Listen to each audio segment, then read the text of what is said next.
Mažojoje kurorto galerijoje pristatomas dailininko Stasio Aukštuolio piešinių ciklas Pagonis. Galerijos bičiuliu vadinamas Vilnietis grafikas Druskininkuose gyvenančius ir čionai atvažiuojančius savo kūrybos gerbėjus naujomis ekspozicijomis džiugina kasmet ir yra bene daugiausia parodų šioje erdvėje surengęs menininkas.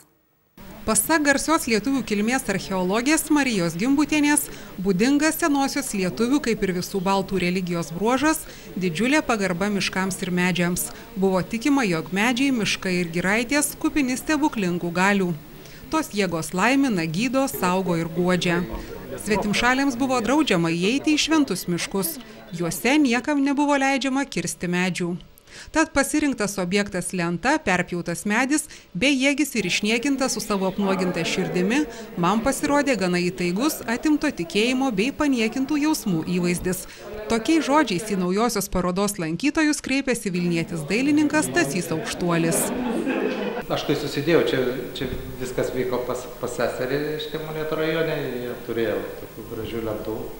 Ir kai jau baigiau ją visą studijuoti, piešti ir įsidėjau, jie turi didžiulį kambarį per pusę namo ir pakilus ant kelių kėdžių pasižiūrėti, kaip visas tas susidėjus atrodo, nežinot, viena detalė tai yra detalė, ir man kažkaip iškart idėja, kad tai yra kaip pagonis, žinot, atvira širdim, toks kaip medis perpjautas, ką tik išėjęs iš staklėm, reiškia, išilginę tą juostą. Ir man jis taip pasirodė, kažkaip užstrigo tas, kad va toks, kažkaip tikėjimas į medį, tikėjimas, reiškia, į tą gamtos tokį.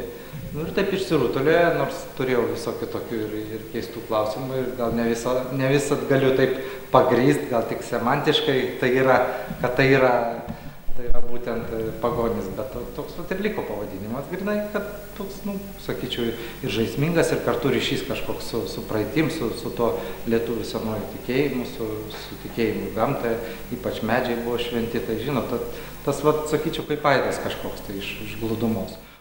Žinomas Lietuvoje miniatiūrų meistras savo parodas kurorto Mažojoje galerijoje surengė kasmet ir yra vienas iš daugiausia šioje erdvėje ekspozicijų surengusių menininkų. Parodų lankytojai ne kartą matė spalvotų pieštukų popieriuje perteiktas gamtos detalės ir kitus menininko dėmesį patraukusius daiktus. Šį kartą parodos lankytojų dėmesį traukė dailininko dideliuose popieriaus lapuose kruopščiai įamžinta medžio lenta. Nelabai dar kas yra tokį dalyką daręs, tiesiog norėjęs, grinai, porą metų nešiau tą idėją ir paskui, kaip ėmiau, užpernai po joninių, kaip tik tokia gražus oras buvo, viskas, tiesiog saulė švietė į nugarą ir per savaitę taip grinai nuo ryto iki vakarų ir turėjau padaryti. Aš vystau savo tą gamtos tokių studijų, kaip ir serija didžiulė, ir gamtos ženklai, ir akmenėliai buvo, ir medžio magija. O šį kartą pasirinkau grinai vieną objektą, pušinę lentą, visą, reiškia, nuo pradžios iki galos. Stasys Aukštuolis jau brandina naujos parodos idėją, o pastarąją jo ekspoziciją Mažojoje galerijoje bus galima apžiūrėti visą Liepos mėnesį.